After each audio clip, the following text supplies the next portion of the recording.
Excuse me. What year is it? 1987. Oh my God. Welcome to We Are the Silver Screen Savants. This is episode number 6, 1998's The Mask of Zorro. And we have, joining me as always is my co-host, DJ Anubis. And also we have a special guest, Jedi Granville, joining us tonight. The man. AKA right. Sexual Chocolate also. Good chocolate. There you go. Thank you. Oh, yes. Great intro. And this is about The Mask of Zorro from 1998.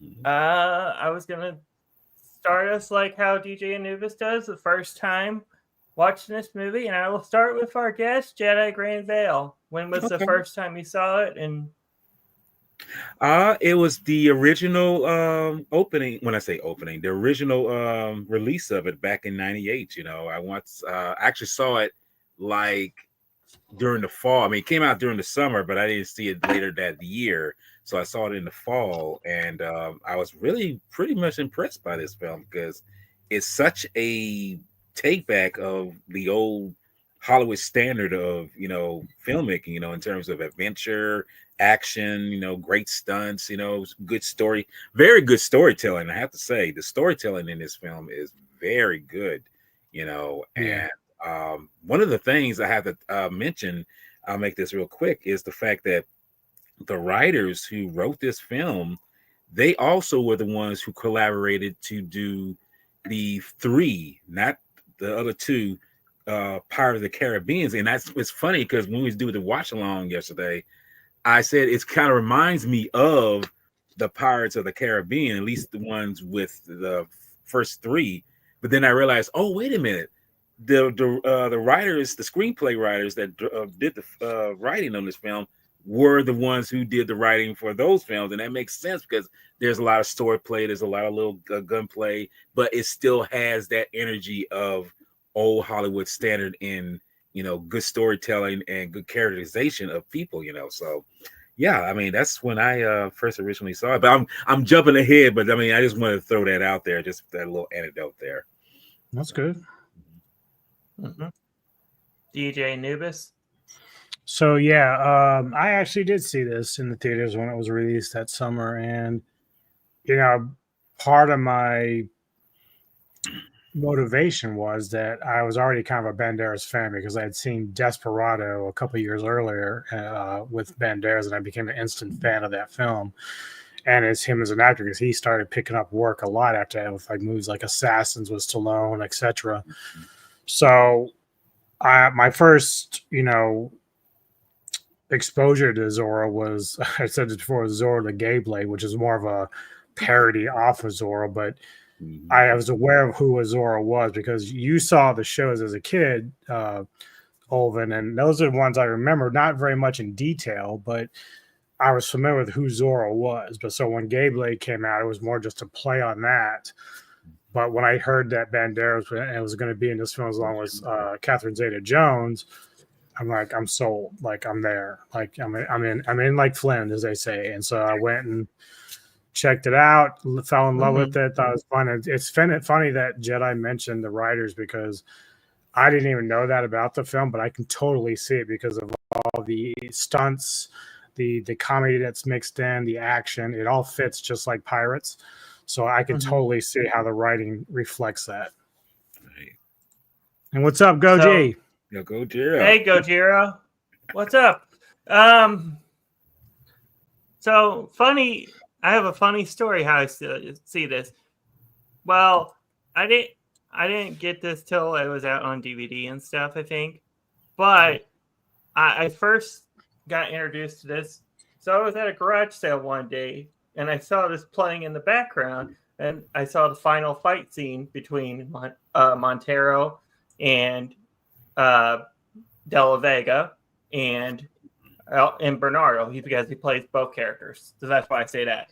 And then I also see the Captain Love, and that's the scene that in the background that was playing. So I'm like, oh my gosh, what is this? I don't know what this is at the time. I had never seen it, you know, and it interested me enough. It's like, and say that I saw it through Zorro for the first ever time when I was a kid with this.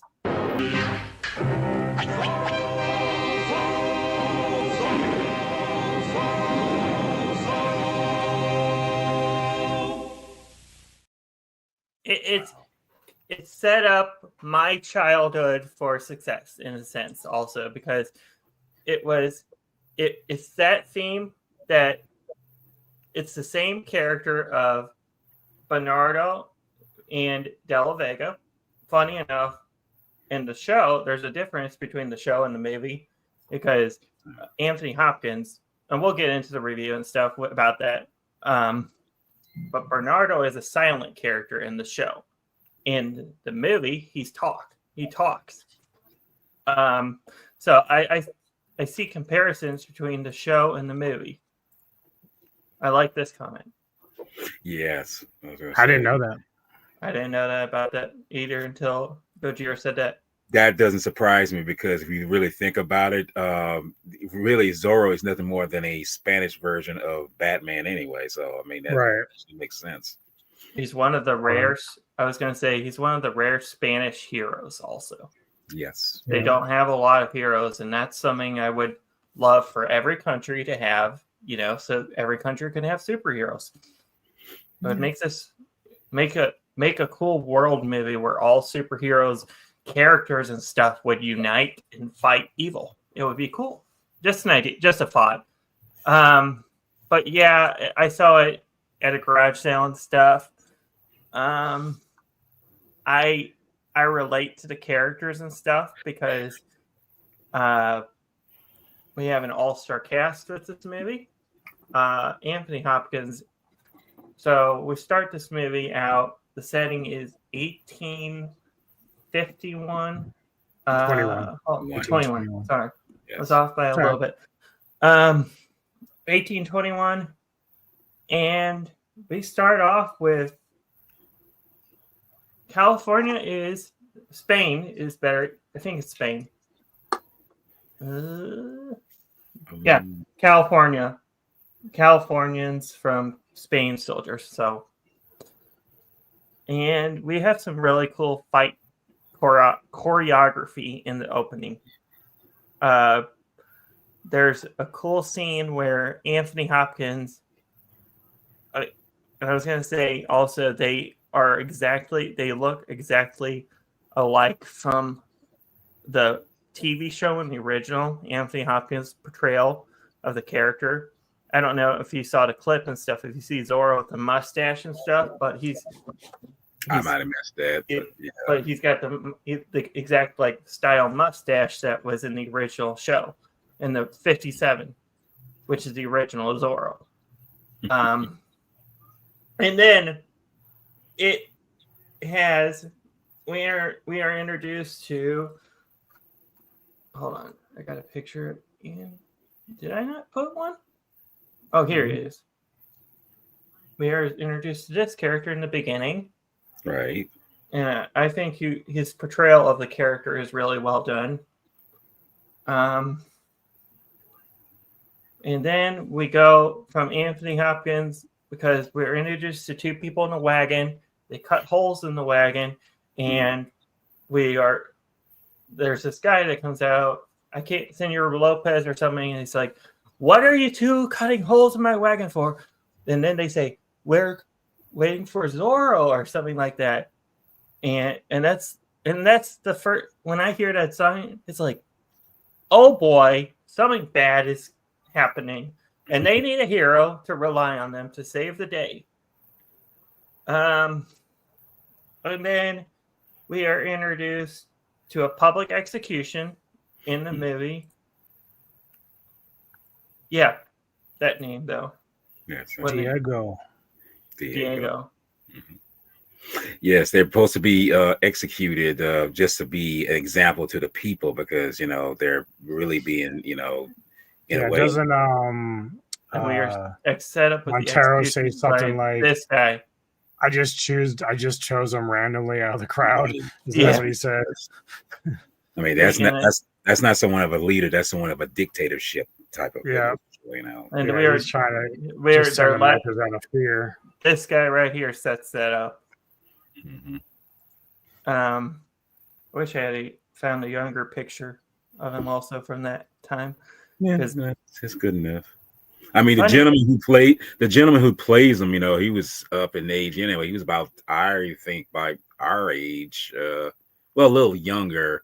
Well, no, he was up in age when he played that part. So he was about our age. Me and you knew this. So I feel he pulled it off pretty well. I mean, they just had to, you know, make him look younger in terms of with hair and piece makeup and everything.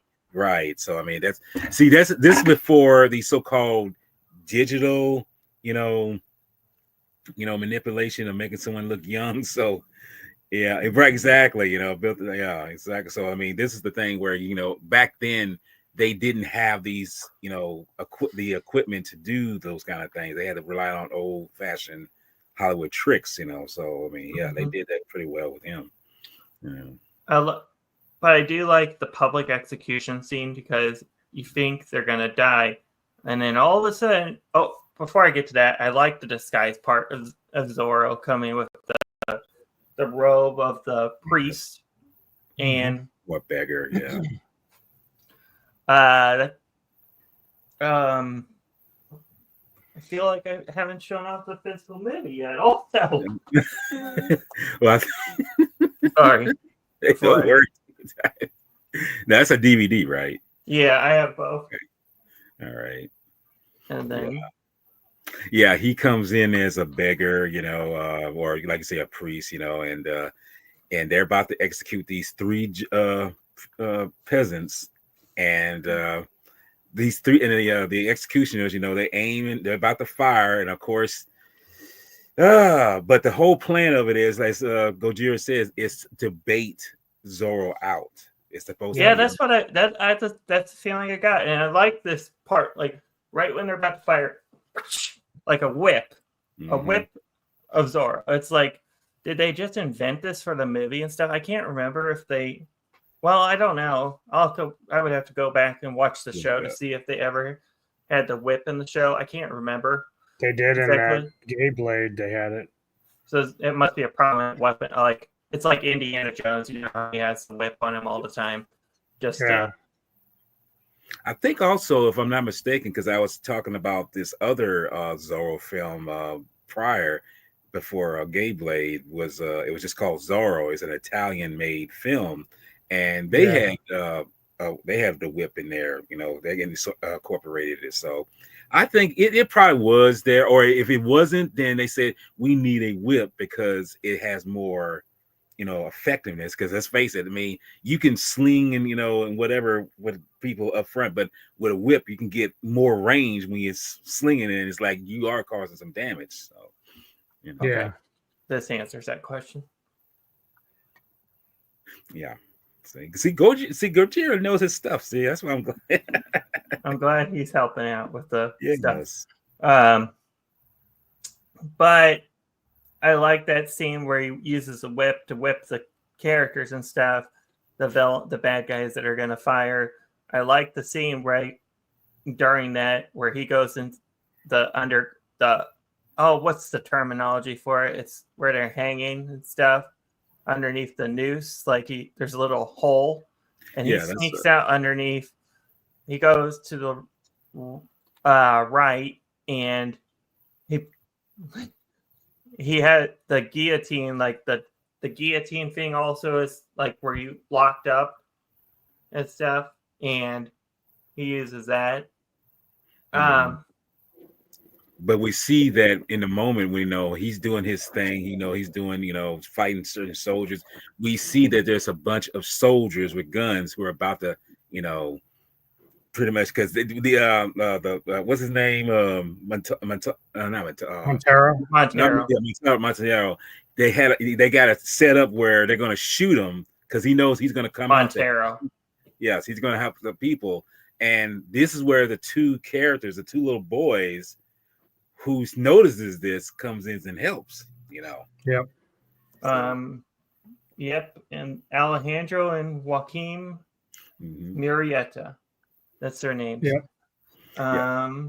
And yeah, like you said, there's a trap set up. They help Zorro out because they've got people ready to kill Zorro, basically, and they push this.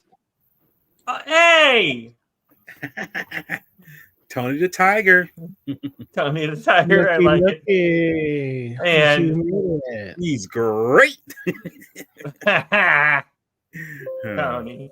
And I like the scene. They push the statue off the balcony, and it falls. And those guys. And if you notice, the statue looks like an angel, you know, which is an angel of mercy to a degree, because it's helping someone on the right side of, you know, what he's been done. I don't know if you got that reference or not. I mean, it's just there. And what I like also is it will tie into the universe later, because what it does is they give Alan, I believe his name is Joaquim, the brother that gets the medallion. But I might be wrong. Because that is the one. Well, I won't spoil it because we're going to get into that. But I like the other thing I like after the statue and Zorro's running and everybody, he's got all running across the pillar or the ledge to freedom to get to Montero.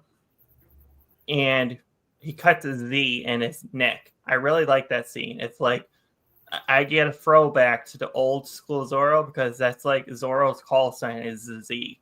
Right. And that's really cool. I forgot to mention, I like how he thanks the brothers by giving them the medallion.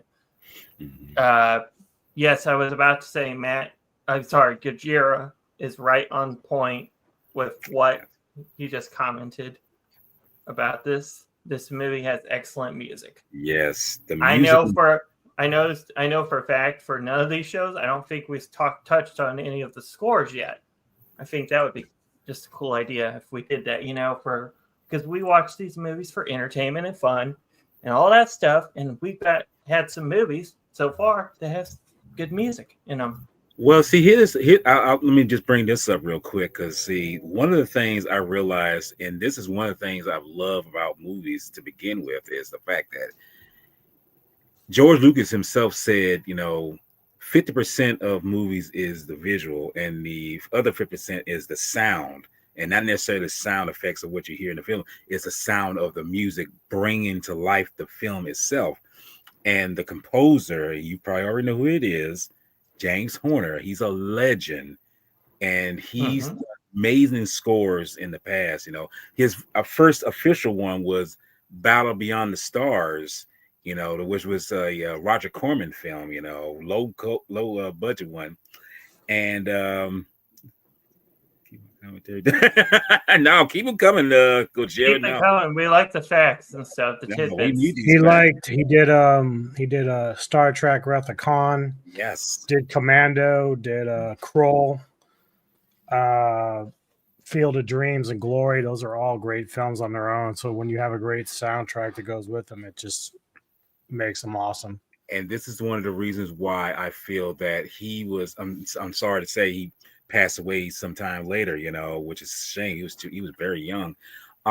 It's the fact that someone noticed his, you know, ability to bring to life the film that they're portraying. Like he meant, as Noah mentioned, Star Trek, the Wrath of Khan. He really gave it some weight with that sound of the music, you know, just really bringing you into it.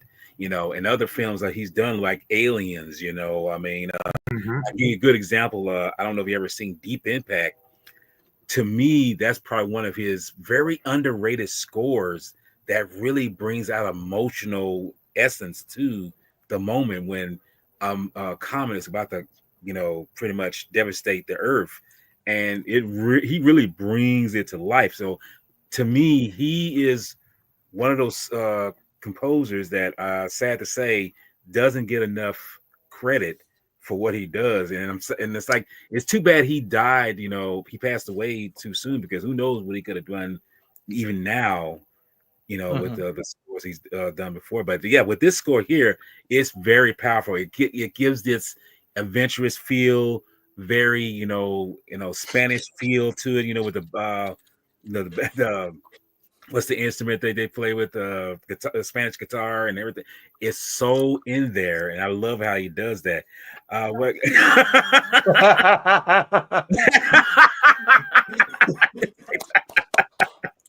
Okay.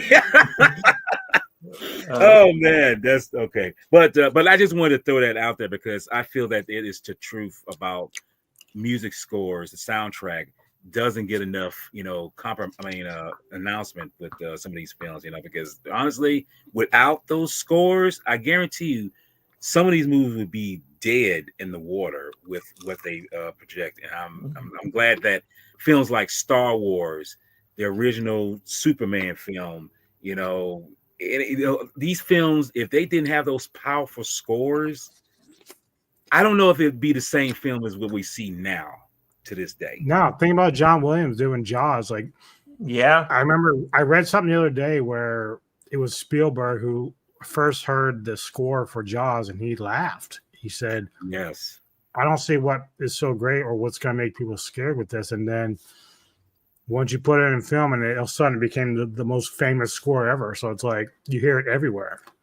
You see, without that, that's the thing, it's like the art. This is where I feel like art, and this is true in artists, gift, knowing that person knows what's going to resonate with the audience, and even though one artist might not see it as the other one does, somewhere down the line, it's like, well, let's try it, let's give it a twirl. And sure enough, yeah, made history. It lives in, and like they say, the movie will be turning 50 this year. So it's like, hey, it still resonates with us even to this day. Because every time you hear it, it's like, oh no, there comes Bruce. We gotta run,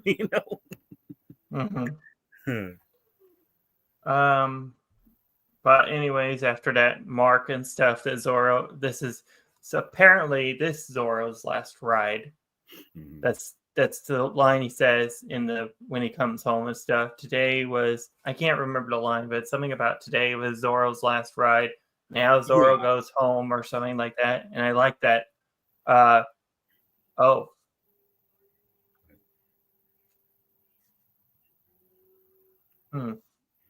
Oh yeah, that's right. I did. Yeah, that's so stupid. That was stupid.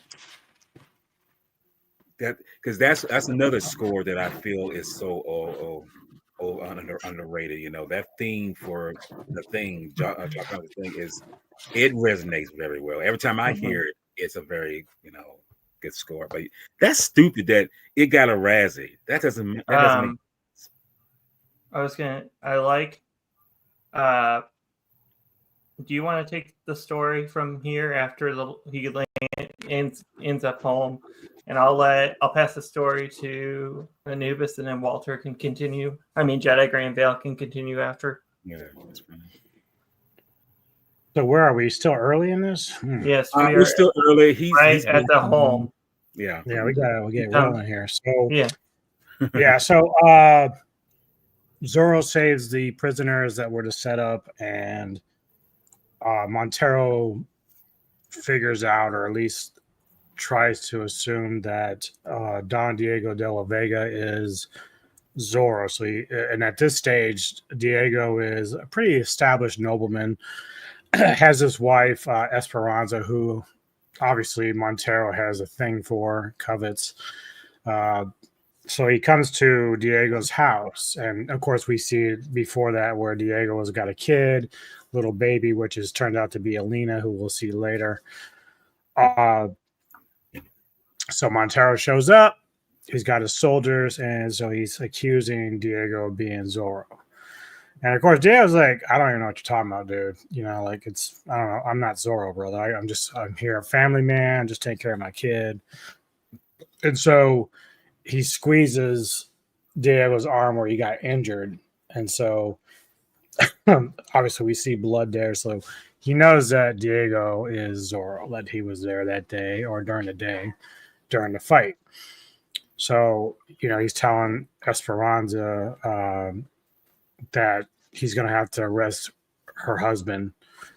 And in the process, their sword fight breaks out between Diego and Montero. Mhm. And as the gunmen, the soldiers go to shoot Diego, Esperanza steps in front to protect Diego and gets shot in the back. This clearly affects Montero, but not enough to sit there and say, yeah, you know what? I was a dumbass and I just got your wife shot. So basically,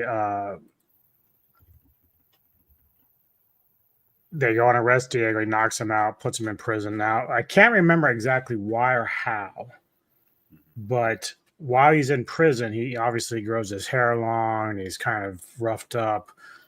But for whatever reason, they can't recognize him. Like Montero's in there and he's trying to figure out who he is. I forget what that was for, but it's not really a real major issue in the movie. Really? Yeah, really. You hear that? I hear it. Mm-hmm. I mean, she's trying to get in a box, and it's like, just settle down, get in the box. See, we got. We have a Necco cameo. Yeah. Well, it's like I wanted her to just chill out, but she's playing with the paper. Yeah, she just want to be with her master. That's all, daddy. Right. Okay. So anyway, now we switch over to where the brothers are now older, and they're basically horse thieves. They've been caught by this. I forget who the guy is. It's older man. Three-fingered Jack. Right. By the And way, so this guy right yes, here. there he is. There he is. Yep. And also, right here is one of the brothers. Yeah, the oldest brother. And here's the other one. But Yes, sir. Yep. Yes, Way sir. before. Of course, he looks a little rougher early. Right. So they've been caught, and this actually turned out to be like a little bit of a scheme.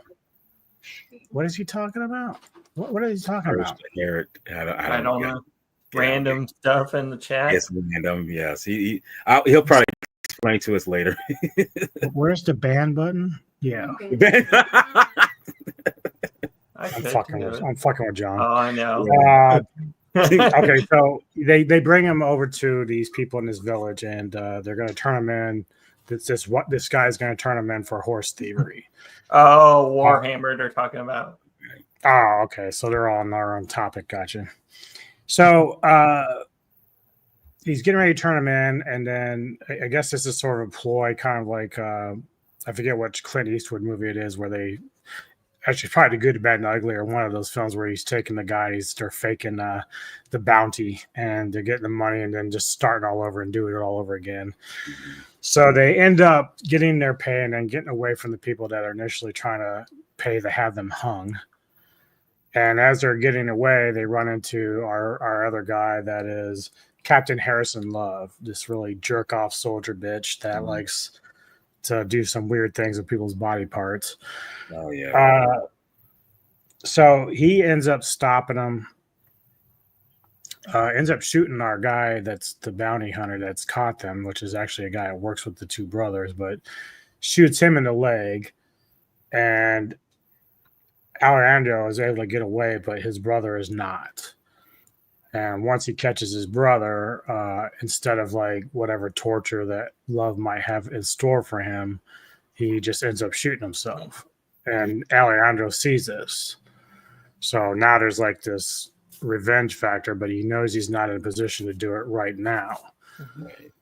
So we start fleeing from there to where we see Alejandro kind of at like a local, I guess you want to call it a pub or a bar. Yeah. In that time period. I was going to mention also, before you continue and stuff, he did take the medallion also. That's one thing that I don't think we said for a second. So that's why. Well, he cut his head off, so I know. But before the bar and stuff. I was going to try to save that. Okay, never mind. It's okay. It's okay. Spill the beans. Sorry. I mean, they actually don't show it, but they kind of do. Like they show the motion, so they know something happened. Uh-huh. So Alejandro's like drinking some whiskey or something and getting pretty drunk until De La Vega shows up. Or no, actually, I'm skipping a little bit because there's a point where Montero had been away for a while, and he comes back, and at this point,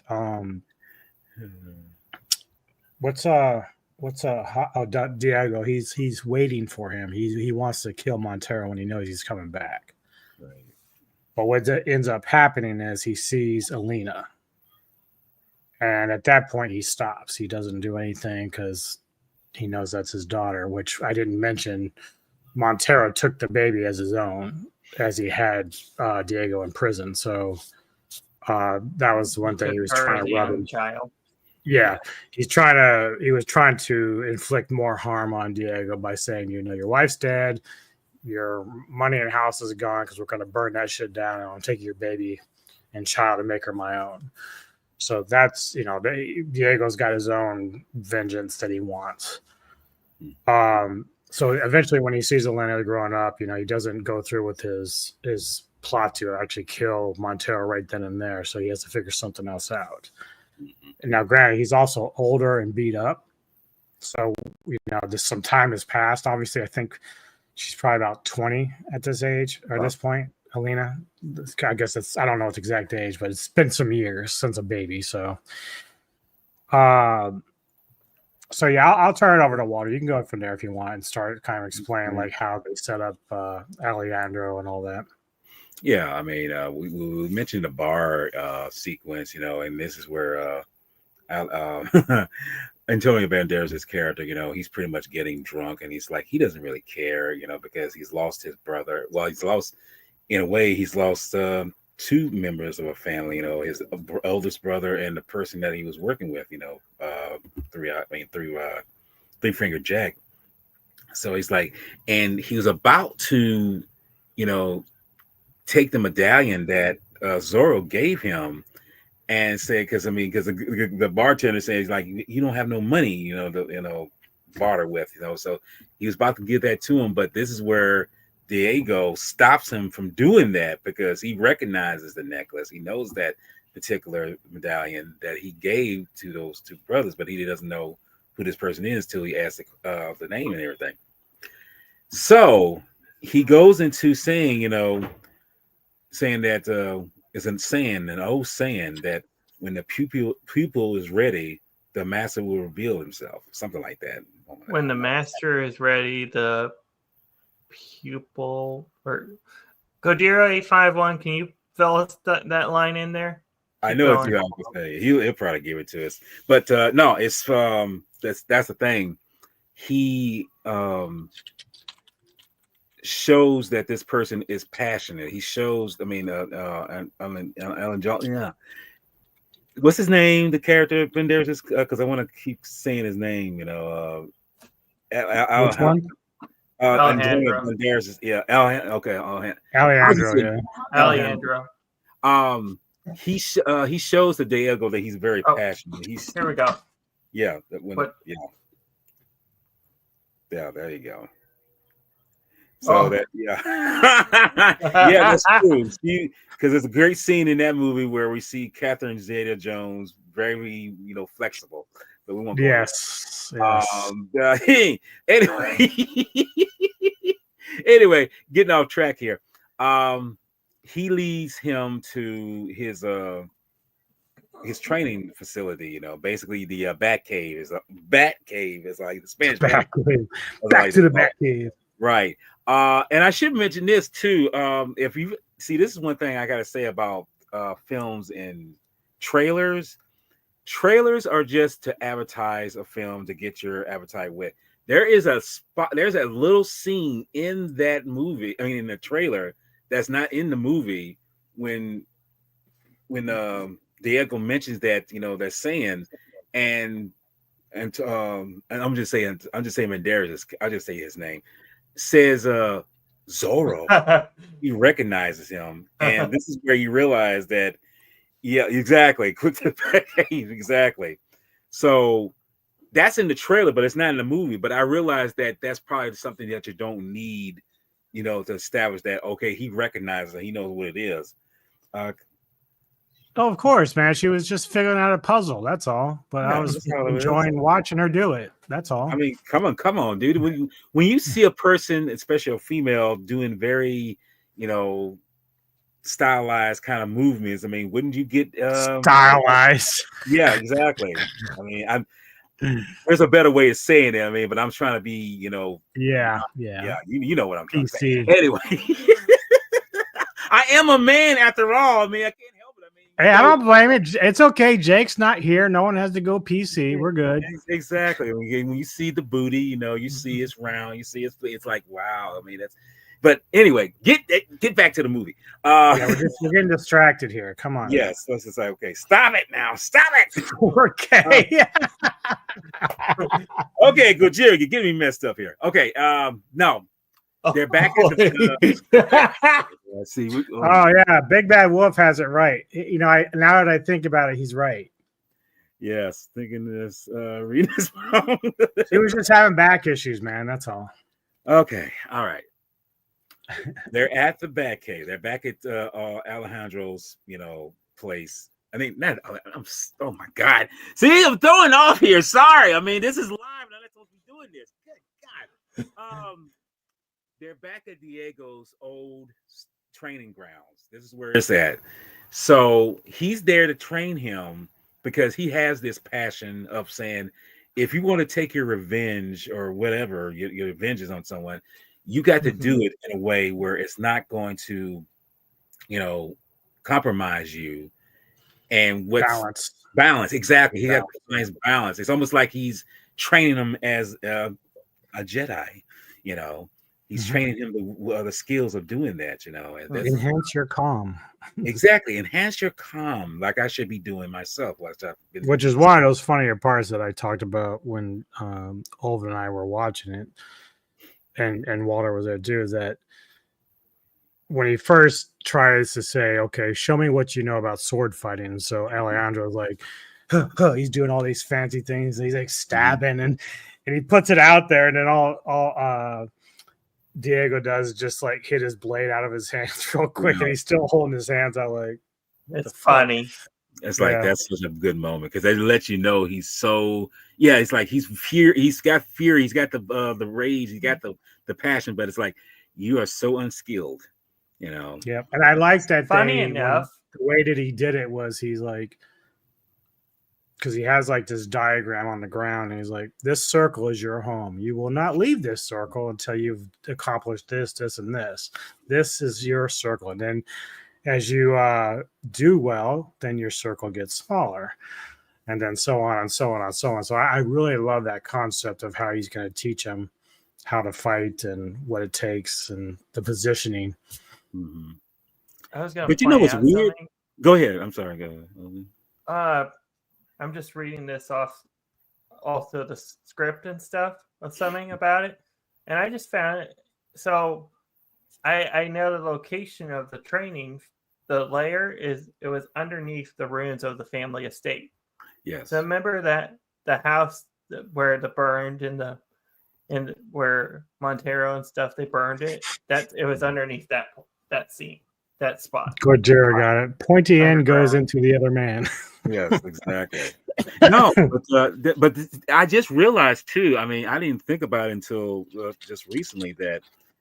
Knowing what you said, that this is how he gets his training. This is how he gets, and he mentioned something about you took on like 100 men. I mean, maybe not that many, but if you think about it, as Gojira mentioned, this is something that inspired Batman.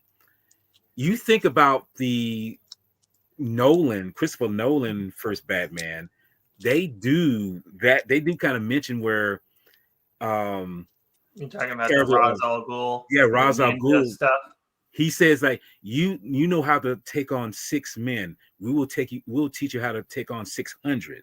Mm-hmm. And this training shows right there that this is like I say, it's almost a mirror of Batman because he gets incredible training of how to take on multiple individuals at first hand, you know. I'll take it even farther. If you've ever seen Equilibrium with Christian Bale, Yes, I've the seen gun that. fu fighting is similar to that. The different positions of the gun and where you're shooting, etc., etc. Another underrated film, and that's a very good film. Yes. Hello? She's making fun of me. She says, "Is your boyfriend in all these movies?" Like, because I'm a big Christian Bale fan. I just happen to like a lot of films with him in it. That's all. What she's saying is you're a nerd. That's yeah, basically. Yes. Yep.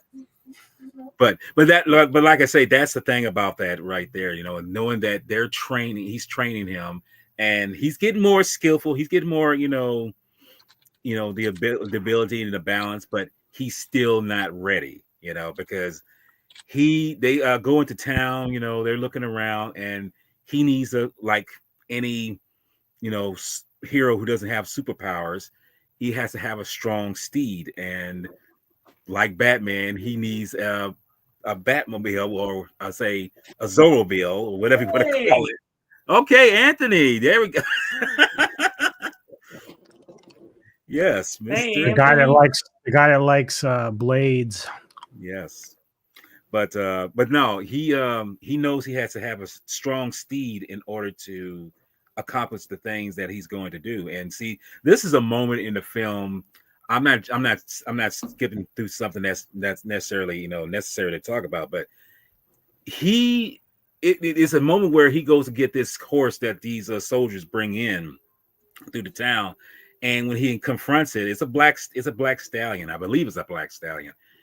It is very wild. It's very aggressive. It's like, but when Banderas' character goes to kind of tame him down, it's like, calm yourself, calm yourself. It's almost like his center of balance is helping this horse have a center of balance, because they are going to be one and the same in terms of executing their abilities here. So this is when and I don't know if you want me to go any further. But when I get talking, I really ramp it up. It's where he goes and steal the horse from the soldiers. This is the type of horse it is, by the way. Okay. Oh, really? Okay. See, that's what I'm saying. Black Andalusian. All right. Yeah, I think they're born. Or is it? No, that's not the ones. Okay, I'm sorry. I'm getting off track. Anyway, he goes to steal this horse from the soldiers. And like I say, when I look at this scene, I know that his training is not complete. He still needs training in what he's doing, because yes, he's getting off on getting what he's supposed to be doing, because the horse and him encounter, he's trying to ride it out. He busts in where the soldiers are eating and sleeping and everything, but we see that he's still kind of off balance. He still hasn't reached that pinnacle of saying, okay, you're good, but you're still cocky, and cockiness leads to, pretty much you're in if you don't watch it. So yeah, he's fighting these guys. He's fighting them. He's doing their thing, and he's doing pretty well. But as I'm watching this, I'm pretty sure you both have watched this. You can tell that it's like, you're not doing this to be, show that Zorro is this. You're just showing to show your fanfare. You're just showing to be like, hey, look at me. This is me. I'm popular. I'm this person. It's almost like you're Taylor Swift. You're trying to throw it out there, and I can't stand Taylor Swift. That's another thing. But the fact of the matter is, he's doing things. I'll put it like this: he's doing the right thing for the wrong reasons. He's trying to get the horse, but he's trying to show that, hey, this is me. I'm this person. I'm Zorro now. But it's like, dude, you're doing it wrong. And even though he gets the horse, he's still kind of not ready to. Which is cool, because he starts to change his training. Yeah. So basically, after he's like, all you are right now is a horse thief. Mm-hmm. What? No, Anthony mentioned something about you mentioned the devil. Do not mention the devil. When did I do that? What? Was it in the movie? I don't remember. I don't remember. That's what I'm saying. Maybe I said something along that line, but I don't remember saying that. But then I don't know. I But don't- anyway, Diego starts to tell him that, well, now we're going to teach you about charm. You know, you're going to go to the dinner and we're going to get you on the inside to Montero. And Okay. Never mind. He was talking about the certain person, the scene. he's talking about Swifty. Okay, gotcha. Oh my. I mean, Okay, it's got to be a little bit better than that. Like, I was gonna devil say could be a this- lot of different things. You know what I'm saying? Yeah, because I'm like, what? You know, it's like, okay, I get you. I think you're all good. So Okay, but going back to what you were saying, Anubis, Just that Diego's gonna now teach him about manners and charm, and yes, you know, obviously they've already cleaned him up a little bit physically, but now it's time to kind of teach him how to schmooze his way into Montero's camp. right, because that's the thing. He has to learn to be a gentleman. He has to show that different side of him. It's like, yes, Zorro is meant for one thing, but to be a charming, debonair, kind of, just charming, charismatic individual, you have to be that. You have to have these traits in order to, you know, slide into these people's inches, because you don't know what's going on. And that's the plan. They're trying to infiltrate what is, you know, Federo's, if I'm saying it right, Skeet. yeah, I mean his name. Finesse, is that what you're looking for? To finesse his way into it? Finesse his way into it. And I should mention this too, you know, this is a pinnacle point in the movie where we see that Alanda sees, you know, Banderas' character for the first time, and she's very swooned by him. She's swooned by his, you know, he's getting the mask on, but she's very, how could I say, she's just very enchanted. Enamored. Right? Yes, exactly. She's that, and you know, when he goes to hide from the soldiers and everything, they have this little banter in, you know, the confession you know, booth in the church, and it's a very funny moment because you see that she's saying that I've sinned, but what it shows that she has found someone that's actually got her blood, you know, just racing, you know, her heart, you know, pumping, because she is almost like she's found someone that's actually, you know, got in her heart, you know. But it's kind of funny because they're at that dinner before her and Alejandro start dancing and getting crazy. She's like a very rebellious teen girl almost, because she's sitting there and they're talking about the people, and she doesn't really understand that her dad's like a really bad dude, the supposed dad. And of course, Alejandro has Diego posing as his servant. So this is how they're going to kind of work their way into the good graces of Montero. Montero hasn't recognized him. So I was going to say, I like the dance scene in this part. It's really choreography for dancing. When you do a dance scene, I think in a movie, you have to have choreography, real good choreography. And it's like all these dance movies and stuff have it. A lot of them do, most. But I like the score that goes along with the dancing.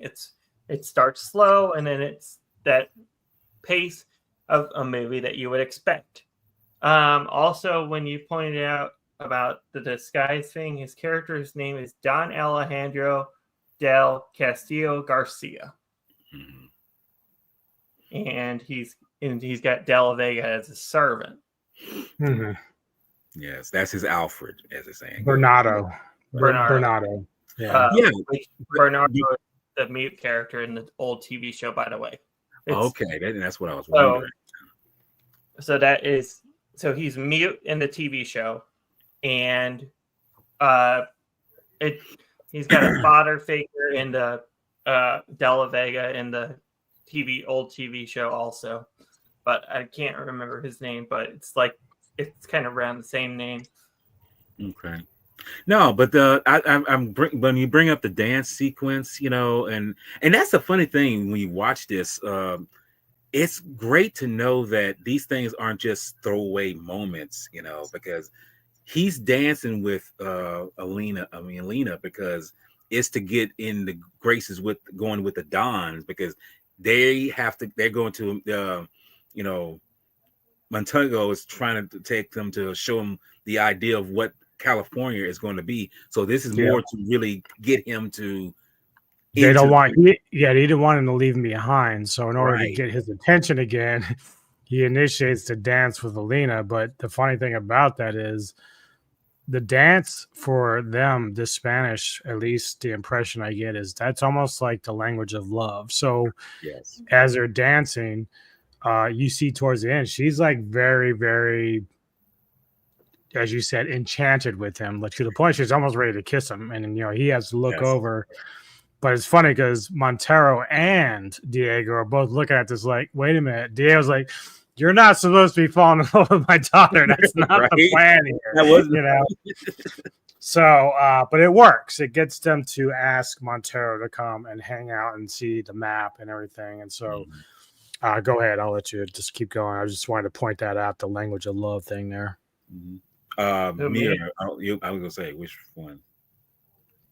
Me? Unless Alvin wants to go. I was gonna say, do you want to take it over? I mean, because it's you know. So we're still talking about the dancing, right? Yeah. Well, no, we're moving past that now. We got to keep the time going. Gotta keep the time going. Okay, keep it going, man. Keep it going. Keep going. Yeah. Anyways, we are introduced to Montero's plans, and it has the Dons who are in the movie also. One of the Dons, fun fact, I was looking this up, is in License to Kill. Yes. With Timothy Dalton. Right. And that's the son of I'll save it for when we get to the Bond stuff. Anyways, I can't remember the name right offhand, so that's why. Also, he wants to buy California from the Dons or whatever, or from Santa Ana. Santa Ana, yes, the government, basically, yes. Mm-hmm. And so it's he wants money for the upcoming war between Mexico and America, basically. Mm-hmm. And Montero, he takes the nobleman to the mine. Funny enough, this movie was shot all in Mexico. When I was looking this up, I was thinking, any America? No. But he plans to buy California from Santa Ana, and he wants to use the gold mine for his own plans. And during this scene, we are introduced to Elena's childhood nanny, and her name is I don't think I have a name. I can't remember. But she reveals the identity of her parents. So it ties together Bernardo and the other characters. I'll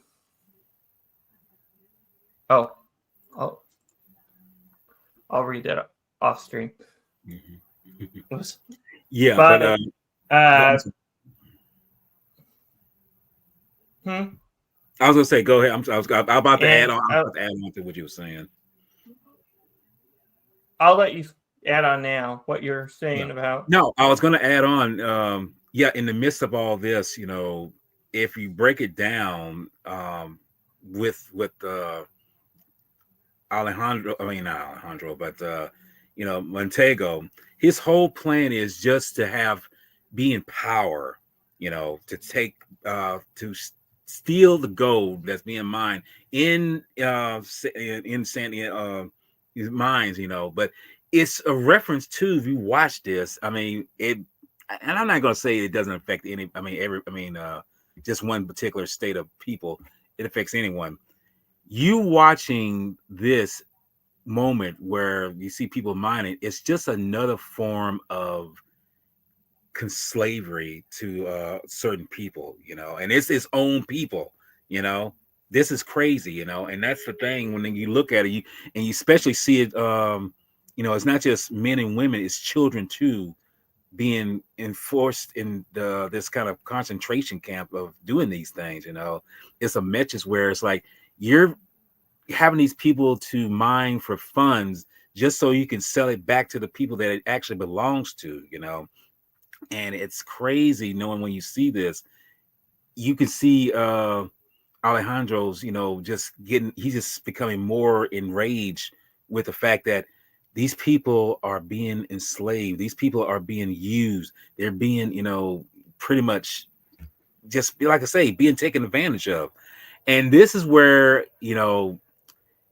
when we see that, Montego shows him the gold that's being stamped with the Spanish, insignia and everything, we noticed that this little key moment that when I mentioned that Spanish doesn't even know that this is from their own, place.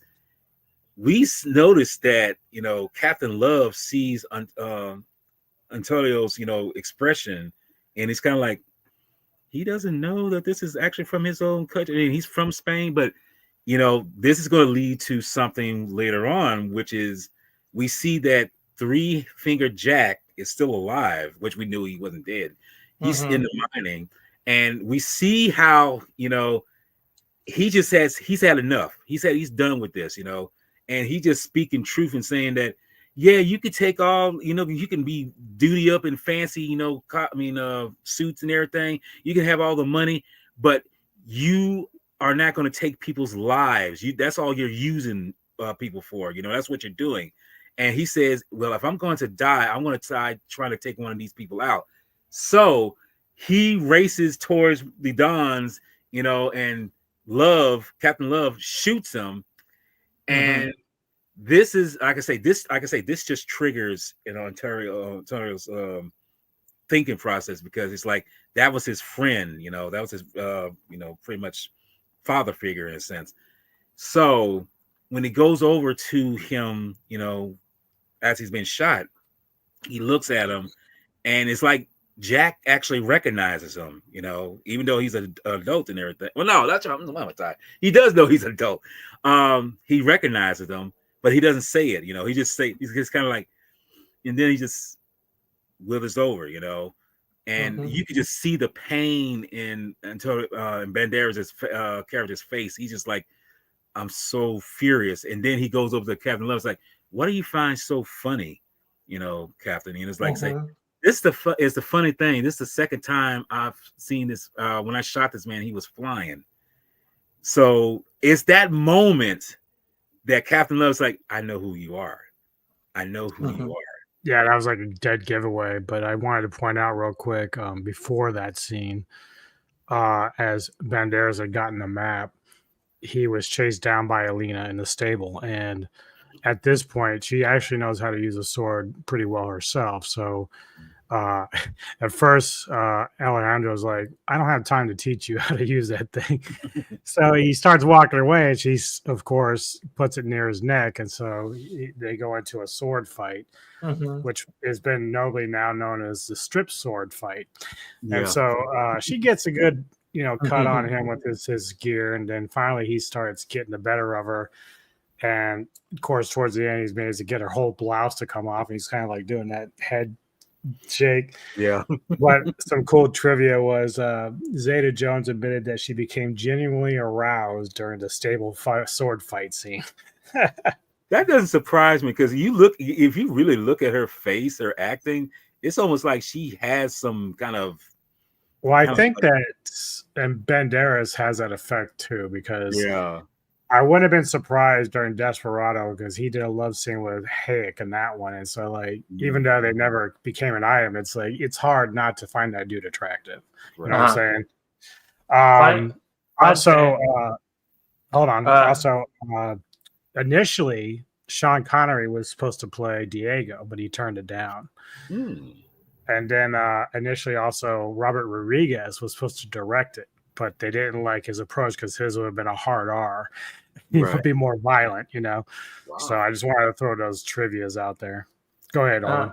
I was going to say also, Banderas was watched the original 57 Zorro when he was a kid, so he kind of knew what he was getting into. I would say, come adulthood with this movie and stuff. And also, this was right before GoldenEye came out. This was after GoldenEye, this movie. Yeah. So there's a little bit of tidbit trivia there. I like how her revealed identity. You touched on it, Jedi Grand Veil, about the heads and all that stuff. That was interesting because it sets up, kind of like identity, like, it's like things just got serious right there. Right. I mean, that's a moment. Yeah, that's a moment where let me just say this real quick. That's a moment where Captain Love mentions something that, and I'm sad to say, is actually something that's real in human history, where some people, a certain culture, will take the bodies of certain people and actually consume them in some sense of way to, kind of get them their power, as the saying goes, their essence, in order to make them more, like I say, more powerful and rich with that. And the incredible thing is, if you read some dark past of some people doing this to other cultures, it is scary to say the least, knowing that cannibalism is something that's very real in the past. And I don't know if it's still like that now, because who knows what goes on behind closed doors, but knowing that he brought that up, because when you see his brother's head in that vase and drinking from it, it's like, well, okay, but the sad part about that is that is a real essence of human history, and it's a very disturbing one, but it lets you know this is, as Banderas' character said, you're a very sick individual, because if you're thinking on that level, that shows right there, there's something about you that's very, uneven, but, like, I just wanted to throw that out there real quick, Yeah. Yeah, apparently Rodriguez, if he had gotten the job, he wanted Salma Hayek to play Alina. Oh, shocker! I mean, I would look. I would have had no problem with that. I mean, either way. I mean, oh yeah, Catherine, both great. Like, wouldn't make no difference. I know. Neko pointed this out the other night, that obviously the role of Zorro that Banderas played was an influence on Puss in Boots. It's a direct copy of that. Right, and I can see.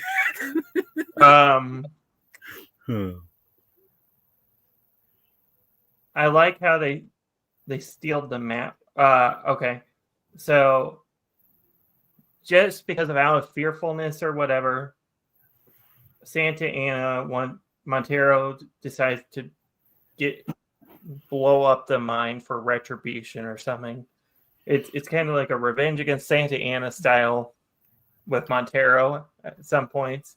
Well, more like they're just trying to cover up the evidence of them. That's what I was trying to get at with. You're good. Della Vega tells Alejandro to release the workers on his own so he can reclaim Elena. Alejandro sets off feeling betrayed by Diego's vendetta, and Della Vega arrives at the hacienda where he reveals his identity, and he gets captured by Montero. I forgot to say I liked the effect when Zorro steals the map with the flaming Z. Mm-hmm. I like that. That is cool how they did a cool fire effect with it. Yes, I love that effect myself. Yes. Yeah. I think that was done practically, if I'm not mistaken. Uh-huh. That's one thing I like about the scene with when Diego gets caught by Montero for a second time, because that's when Elena shows up. And one thing that Zeta Jones did so well in this film is captured her emotion, because her eyes she doesn't like just fall out and cry, but you can see the tears well enough. So she does a very good job of like portraying like her concern. And even to the point that she tells Diego, don't die here, don't do this, because he will shoot you dead. Like, she knows her dad enough to do that. So I really like that point, that part of the film, because it's very touching. Because there's also Diego at that point now realizes that he's got the truth out there, and Alina knows it. Right. Yeah, Brony, I'm gonna have to cut your salary, sir. You're gonna have to lose. He's joking with you, Brony. Out to the Boondocks. Yeah, no, but no, that's a good point. Yeah, but no, that's a good point about that. You see, this is where acting is a stable of, bringing the characters to life. And yeah, and I think this was my first, if I'm not mistaken, I think this was my first no, this wasn't, I was going to say this was my first introduction to Zeta Jones, but no, I saw her in The Phantom a few years before. So that was the thing about that. But no, in this film, she really does capture it. Yeah, but no, I'm glad that she shows that pain, but the realization of knowing that her world has been turned upside down, it makes her realize, like, because when we had that interaction with her and Diego in the stable, and she recognizes or kind of senses his voice a little bit, it's like, your voice sounds very familiar and everything, and so it's that moment you realize.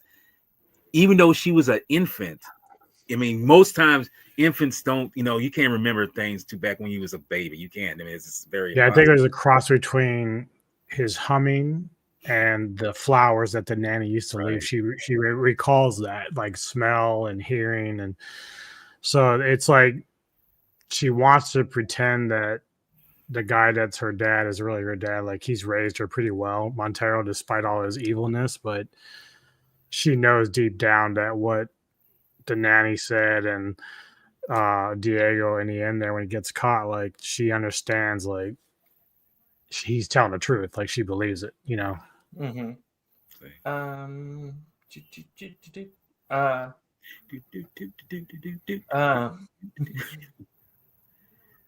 I like, while being taken away, De La Vega tells Elena the name of the flower she recognized upon her arrival in California, convincing her that he is her father. So that's where she finds out the truth, that that's her actual father.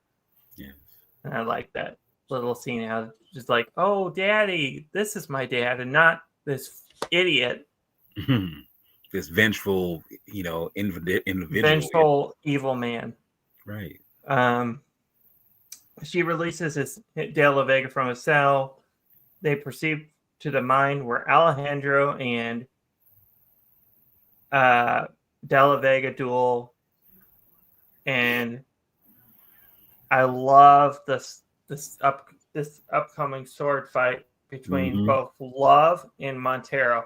I like how I know in Star Wars they kind of do this style in Episode 1 where you see a perspective from Obi-Wan in the Duel of the Fates duel, and then you see a perspective from Darth Maul and Qui-Gon Jinn, and I like how they did. It's like that style that they did with this the fight scene between. It's fast and chaotic. That's what it is. And I love it. I love it. It just count me down for more like that. No, because that's the thing. See, you bring up this. Darth Maul died too soon. Sorry. Yeah, I had to say it. Sorry to say it. Darth Maul did not die officially there, though. And the rest is history. But no, I mean, because I know when I went to go see the Phantom Menace, and when Qui-Gon Jinn and Obi-Wan and Darth Maul are fighting, especially the moment when not Qui-Gon, but when Darth Maul and Obi-Wan fight, I'm like, I literally stood up in my seat, and I was like, oh, man, this is the kind of fighting I wanted. This kind of swordplay, this kind of lightsaber kind of duels I like to see. That's the kind of action you want in swordplay. You don't want it to be like, I don't want that. You want like, you want it furious. You want it out there. Yeah. And yeah, in this battle, between the two different characters, it's so ferocious. It is, like I say, it keeps you on edge because what's going to happen? We don't have no idea. You don't have, like, what's the outcome of, the tragedy? Because see, We see that people have set bombs to blow up the mines with the people still inside. So it's like you got two things or plus three things going on. You got Diego and Montero fighting, but then you have Love and in terms of Banderas' character fighting, and it's like how we're going to solve this, how we're going to battle this, how it's going to come out, and you have no idea, but you love how, as you say, it's like you love how it's so on edge, and I'm just like, I'm loving this moment. I'm loving how it's keeping you on your toes, and it's not boring. Because if it was, I kid you not, if it was not like it was when I first saw it, I'd be like, I'm getting lost here, man. I mean, it'll be like if it was. I feel like this: if Alligator 2 had some sword fighting like this in sequence, they would have saved the movie. It's like, dude, I can't watch this. This is so boring. This was not boring. I needed that action. You need that. Yeah. Do you want to break down the whole choreography of the fight, Jenna Granville, between? Yeah, I can do that. It's. Go ahead. I'm sorry. Yeah, because then we could probably get towards the end with the end stuff. If you want to continue with the but when they first, like I say, they light the fuse to get to set the bombs off and everything, but then Ontario, he comes in, he stops Love from doing what he's doing, but he's more acrobatic with his style of taking out the guards and fighting with Love. And then with Diego and Diego and Montel, since they're older gentlemen, they're much, they're more slower. It's almost kind of like with Darth Vader, older Darth Vader and older Obi-Wan. It's not as quick as it is, but it's still got some chaotic moments with them because they are furious at one another, because one literally hates the other and the other one is trying to avenge for taking away what he took from him. And it's kind of vice versa with Alejandro and Love. Love took away both his partner Jack and took away his brother. Now, I will mention this one moment where they come in contact with one another, Love and Alejandro. That moment where you see that light glisten off his blade. Little side note, I thought that was CG, but I read that that's actually our in-camera shot. That's actually in-camera effect where Antonio Banderas actually angled the blade to hit the sun just right for where it can move across, like subtly, like that. Gives you an idea. It's like, okay, we're about to get in some really good action here. So that's a cool practical effect, and I like that. Yes. The sun going to. It's very good, but once you see it go, it's like, okay, we're taking out, this person, we're taking out this person, and see, he has to stop. I'm talking about Alejandro. He's got to stop the dynamite. Well, let's say dynamite, the bomb from going off, because he's got to, jerry rig these things. He's got to do all these things. Like I say, his actions are very, acrobatic. He kills, some of the guards, just like the Diego does too. And back and forth, and I love this moment because it's back. This is where editing is a key thing in doing stuff like this, because you got to have a balance with the characters that you're seeing, because you can't just show one and stay on them all this time and not do the same for the other, because both of them incorporate the story to tell you what's going on. And all along the way this is going on, we know that Elena is there, and she has to kind of tell her, so-called father not to, tell her real father not to shoot her so-called father, fake father, from not killing him. But then he pulls out a gun and he's about to shoot him, but he says, "You think I would kill my own daughter?" It's like, dude, are you mad? And this just shows how far his desire for conquest is so powerful, because he really wants to have all this the gold, the power, taking over California. It's like he is really rambunctious, but he does get the upper hand and he does shoot, Diego and everything. And you think that Diego is done for, but Diego's got a trick up his sleeve. We saw that Montero, kind of cuts off one of the reins of the horses that was connected up to the wagon, and it's filled with gold. So you think like he's got the upper hand, but he gets them, and but before that, and I'm kind of jumping ahead. While this is going on, before that, Love and the Antonio, they're fighting, and like I said, they're very acrobatic with what he's done and everything. And he marks a M on Love for, I think it's Murrieta. Murrieta. Let him know it's like, that's for Murrieta. That's for my brother. And Love kind of gets an upper hand on Ontario too, but as I said before, his skill is more acrobatic. So when they're on this platform that's got gold in it, he has his sword knocked out of his hand. He jumps around, flips, grabs Love's sword, and just like sticks him. But before he says anything, he takes his mask off and reveals who he really is. It's like, yes, it's me. I'm the one that killed you. So he wants to let him know, yes, I'm Zorro, but I am the one that killed you, unmasked. So he's there, he's dying, and back to where I mentioned about with Diego set up, Montego. He gets him snatched in the reins that have been broken, and it goes going down the ramp here, and it falls on top of where Love is sitting on the elevator that has gold on it too. And it's kind of poetic that both of them die in a way rich. It's like the gold is being taken with them, but they're dying with it. It's like we got two birds for the price of one. So that moment is just how it's like. It's like I say, the choreography of the sword fights and everything are very chaotic, but they make up the story very well. And when this is all going on, the other story that's going on is that we got to save all these people before they get blown the hell up.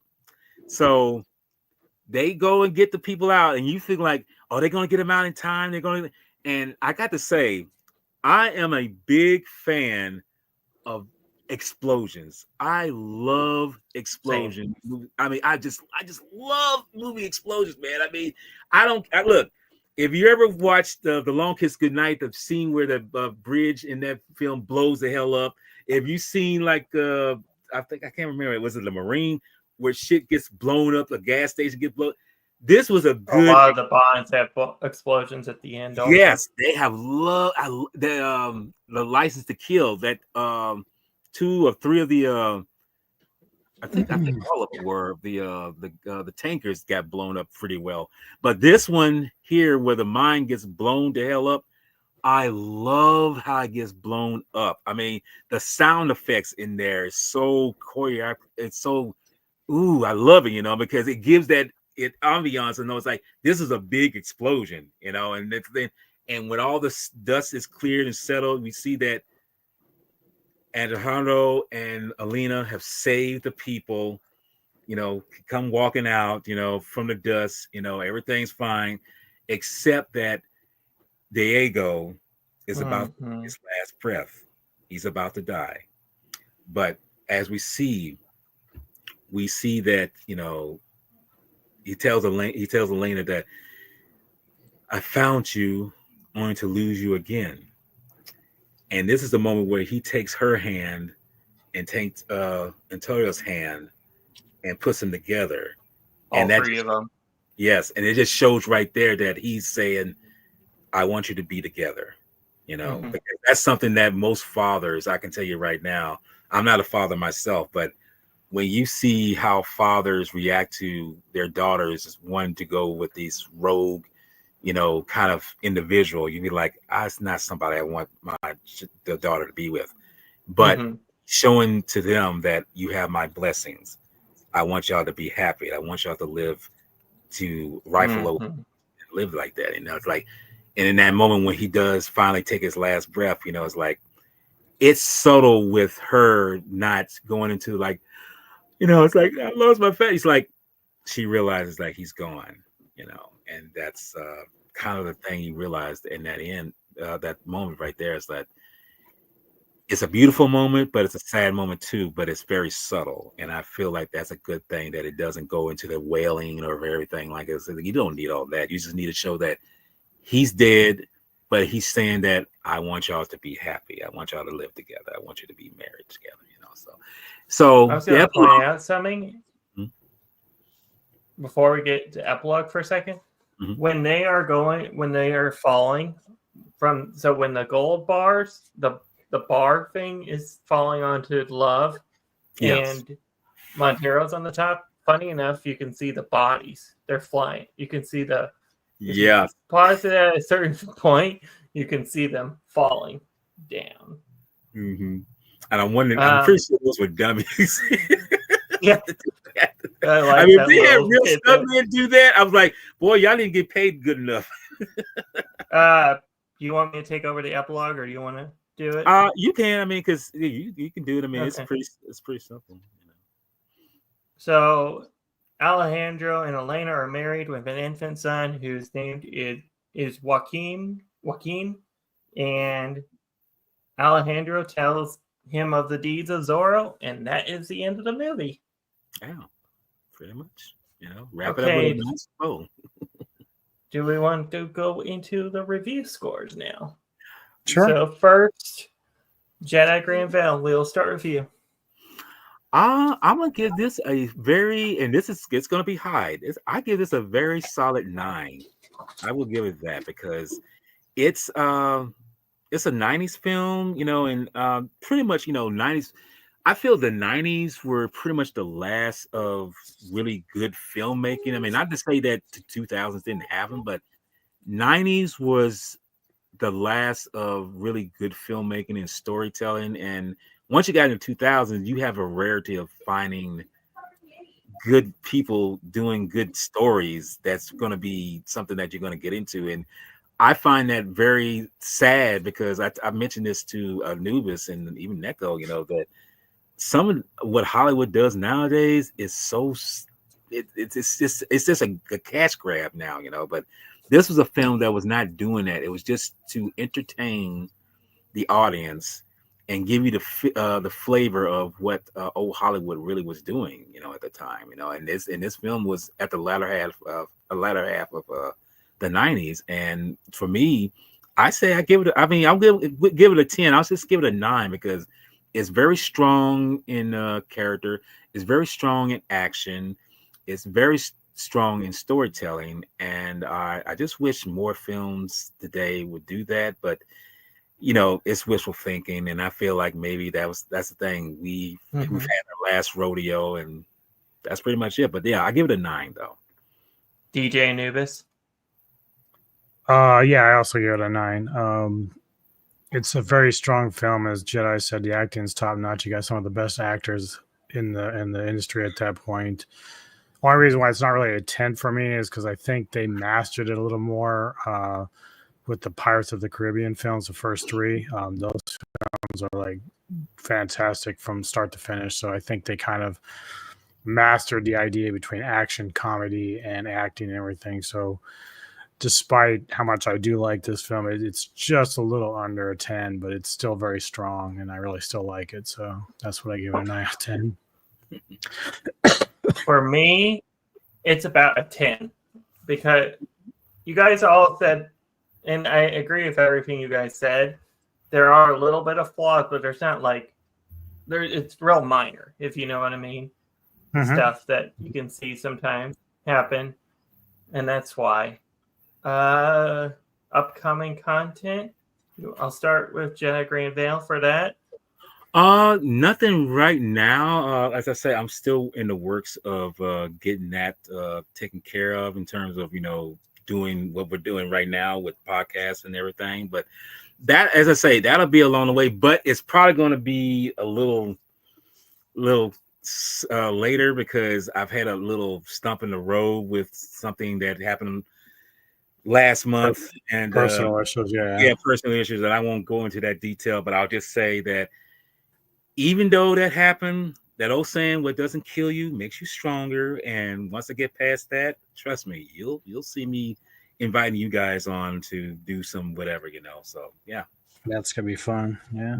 Mm-hmm. Yes, it will. DJ Anubis, your turn. So next week, tomorrow, Kevin Lambert and I will be doing next Cinemax Synergy. We'll be doing Dante's Peak. And then midweek, we'll be getting together with this guy next to me, Olvin, as we do the next Kaiju Spotlight with King Kong. Okay. And then later in the evening, Mr. Tony and I will do another Ghouls of Midnight, which is Nothing But Trouble. That will be his pick for the week. Come Friday, Retro Movie Show with Kevin Lambert is Point Break. And I believe Century is going to join us with that. And Missy's off, so Neko's already saying she might want to be in on that. Because it has her boy in it, of course. Look, 100%. And then Saturday, my next pick for Silver Savant is going to be 1981's Escape from New York. Nice. Snake Plissken. Yes. Call me So Snake. that's where I'm at. Call me Snake. Yeah. And I don't think Alvin's seen that, so that's going to be fun to get his reaction for that. There's several he has not seen, so we won't go. Right? Yeah, we won't drag him through the mud today. We were doing that last night. Well, I have a list, and you've seen everything in here. He has not. But it's going to be fun because we'll get to go through some of those, and it's going to be fun doing that. Oh yeah, upcoming content. We have a watch party this coming Thursday for Ghidorah, the three-headed monster, on Thursday, March 6th. January. Jesus, you're going Don't backwards. don't feel bad. I've done that same thing. Don't. Yeah. Okay, let me refresh that. March 6th, we have a watch party for Ghidorah, the three-headed monster. Okay. You guys are all welcome to watch that with us if you want. Just one quick question: is it the American cut or the Japanese cut? I haven't decided which because I've never seen either, but I would say the American All right. might be the one to go with, but I don't know. I don't know which cut is better because I don't know which is more accurate, to the character and stuff. So that's why I say it that way. I couldn't tell you. I don't remember much either. Yeah, I never do seen remember either the movie, cuts. but yeah. Well, you make the decision. I mean, I figure that if I join in, it's like I'll just say it's like, hey, it's a good film. It's a better burn than Alligator 2. I'll just say that. So let's just put it that way. Jedi is still stressing about that Alligator 2. God, dude. You don't have no idea. And then also on May 15th, we have a big, awesome show, our anniversary show. These are all on Tokusatsu Action Thursday Night Titans. We have our anniversary show called Kaiju Bash. All right. And that is on May 15th at night. So that'll be live. And we'll have special guests and stuff. You all are welcome to join us on that. Let's see, okay. Cool. So does that mean we get to pick a monster that fights? Is that the Kaiju Bash? We get to pick the monsters that fight.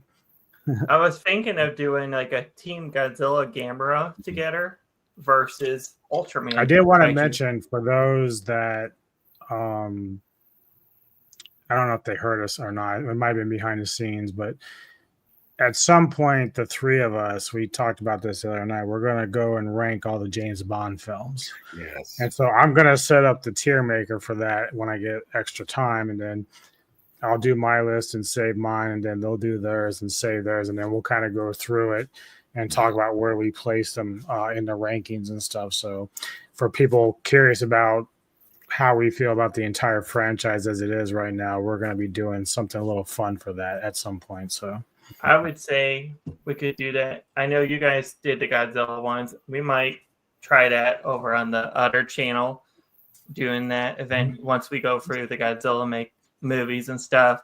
Other franchises would be cool to do that for also. Maybe the indies or also we have, like you said, we have the new computer coming Wednesday. So that's really, really exciting. I am so ready for that to get off this laptop. You're gonna finally. you're gonna be happy for that. You're gonna be in style, brother. Yep. And the next Silver Screen Savants, like Anubis pointed out, is on Saturday, March 8th. And also have the Spotlight coming up on Wednesday. Wednesday with this guy involved. King Kong. So I am really looking forward to and excited for that. I don't think that's all the content. I think that's coming out this week. Yep. I think we covered it. I think, yeah. I want to thank DJ Anubis and Jedi Grand Vale for joining us. And also, be sure to stick around for an awesome clip show of The Mask of Zorro. All right.